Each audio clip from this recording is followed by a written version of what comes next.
We start with the very latest from London. An explosion on a tube train in London's Parsons Green station earlier today. It's being treated as a terrorist incident. London's ambulance service has confirmed 22 people have been injured, most of them with facial injuries. Police have linked this attack with terrorism.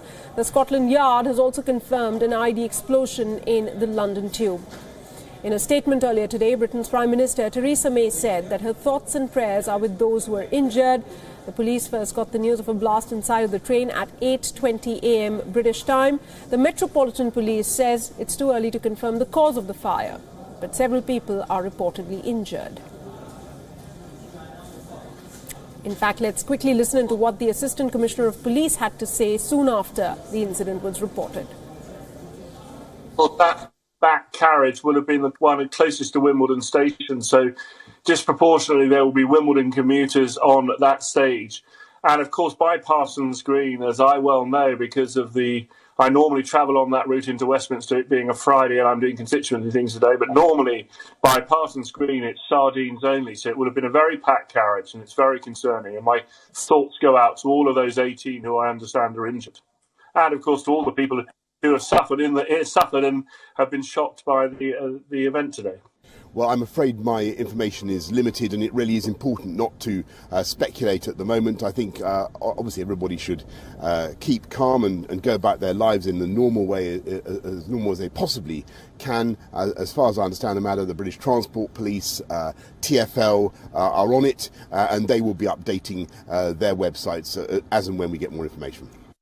Suddenly I heard a big bang, and I turned left and I saw the fireball surge toward my side. A bang and then a flash to my left, and almost immediately sort of a surge of people screaming and running towards me, and this was just as the carriage and the train came into Parsons Green. We got to the steps and it was just the worst. It was like a proper human crush that we all got stuck in, and there was women underneath me. There was a lady saying, "I'm pregnant." This little boy, his face had got smacked into the step. It was just like I was holding onto the railing in like a little fetal position, trying not to put my weight on anyone, but there was just layers and layers of people screaming.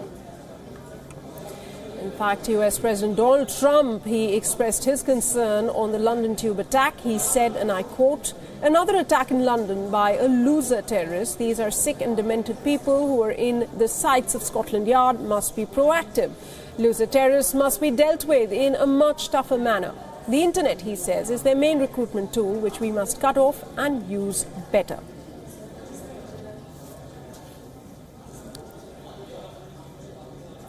In fact, going back to reactions from London, Assistant Commissioner of Police of the Met Police also came out with a reaction earlier on. Let's listen into what he said. The investigation is being led by the Metropolitan Police Counter-Terrorism Command, part of the National Counter-Terrorism Policing Network. And there are many urgent inquiries ongoing now with hundreds of detectives involved, looking at CCTV, forensic work and speaking to witnesses. This investigation is supported by our colleagues from MI5 and bringing their intelligence expertise to bear on the case. Finally, in terms of the police response, I would emphasise that Londoners particularly can expect to see an enhanced police presence, particularly across the transport system, across the day. And in fact, London's Mayor Sadiq Khan also came out and condemned the attack. Let's get you his reaction. The terrorist attack this morning was an attempt by evil and cowardly individuals to kill, to injure and to disrupt our way of life. And I want to pay tribute to the commuters on the tube, to the Transport for London staff and to the others who acted swiftly this morning.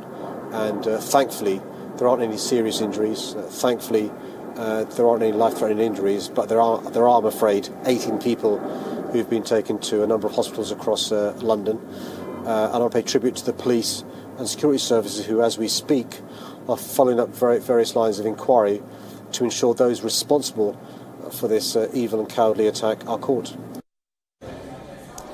All right, our London Bureau Chief Mandy Clark is live with us. She's been reporting from the time we started reporting about this news from London. Mandy, the crucial thing right now, of course, we've been talking about is the hunt for what's being termed as the tube bucket bomber. And all focus must be on that for the moment. Yes, absolutely. That will be the primary focus of the police. This is, of course, the 5th terror attack to happen in 2017. Interestingly, it's the only one without any deaths. Now, the line of inquiry is to find out exactly who is responsible. In the previous attacks, we have seen suicide bombers, so they stayed with the explosive device as it went off. This appears to be a homemade bomb that malfunctioned, that didn't go off. So perhaps I was speaking to one security official that they will be looking at the injured, because the bomber could be one of the injured. They will, if instead the bomber had left the device and left the train, they'll be scouring that CCTV footage to track down whoever he or she may be. They're also going to be focused on, is this individual linked to any terror networks? And if so, is there any other devices, any other plots that are out there that they need to close down? Absolutely. And London's, it's been hit by a series of attacks, as you mentioned. This is the 5th in this year. Mandy, you have spoken to many people in London through the day. What's the sense that you get? Are they nervous, or are they absolutely determined to go on with their lives day in and day out, despite of all these attacks and these, that are reported about every month, so to speak? You're right, it is pretty much every month, but what is a feature of the numerous terror attacks that I've covered, and including today, people have the same resolve that this will not interrupt their day-to-day living. All the people I've spoken to today, I specifically asked, will they go back on the tube? And the answer has been repeatedly, yes, I will go back. I'm not going to change the way I live. These people will not win. So it is, I don't know if it's unique to London, but certainly that is how London has reacted to the numerous terrorist attacks, that they will not alter the way they live, because they feel that is their way to resist and fight back this level of terrorism that they are facing on an enormous scale. In fact, terrorism has reached a level that Britain has not seen since the 1970s, when it was facing an IRA bombing campaign. So certainly it is in the highest level of terrorism for a generation. Absolutely, and I stand corrected. It's actually, if you look at the average, it's about one terror attack every 2 months. But Mandy, at times like these, a lot of words come in from leaders across the globe. And what we have is a reaction from the US President Donald Trump. He has come out and made a statement, of course, condemning the terror attack, but he's also said that the green tube suspect was inside, quote unquote, of the Scotland Yard. What about these claims? Because investigations, as we're given to understand, are still going on, and the authorities are still trying to figure out who could be behind this attack.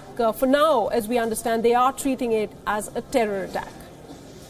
It's incredibly unhelpful. That is how the police are going to view President Trump's tweets. It does not help their investigation. It only puts out more information that they do not want to share.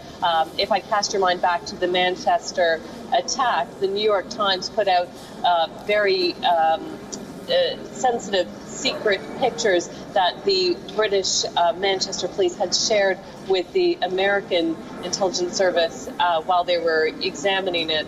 And there was a leak at the U.S. side. Britain's Manchester police decided to stop sharing information because it was threatening their investigation. Now, having these comments, these leaks of information that the police don't want to put out just yet because they're trying to get understanding of the network, they will only regard it as unhelpful and certainly an unwelcome disruption to their investigation. And finally, Mandy, before I let you go, what's the status of the District Line? Are the services back on track, or will they be suspended for a few more hours before resuming services on the Metro Line? I think so. The District Line is a bit sprawling, but this particular Wimbledon to Earl's Court, that will likely remain closed throughout the day. However, the British Transport Police and the London Transport for London really do focus on keeping the tube lines running. Again, it's all part of this message that London will continue as normal.